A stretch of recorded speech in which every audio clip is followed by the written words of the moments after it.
Niyazi ukuthi bantu baNkulunkulu sangalihambi ibanga elide without isupport. Kodwa ufike la bekufuna ufike khona. Usangaba lapha on top without isupport.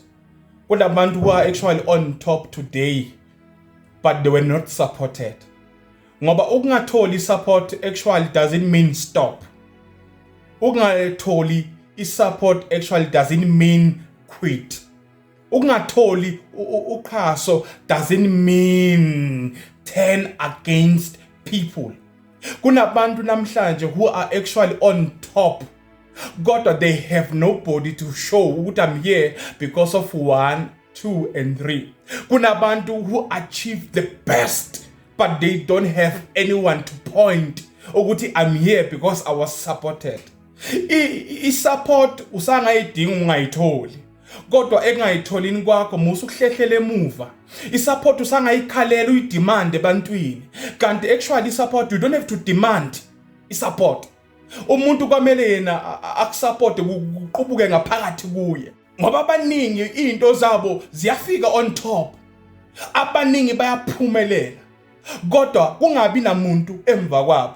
Ukhande ukuthi umuntu okhona kule success yakhe uNkulunkulu. Phela kusanokwenzeka ukuthi abantu they are not supporting you, people are not supportive, but because you are going to walk that journey not actually alone but with God. Kungakho uphumelele because ukube wahlala phansi walinda isupport yabantu ngabe ukho lapho khona namhlanje. Because ukube wangayithola isupport you quit ngabe ke namhlanje ukho lapho khona.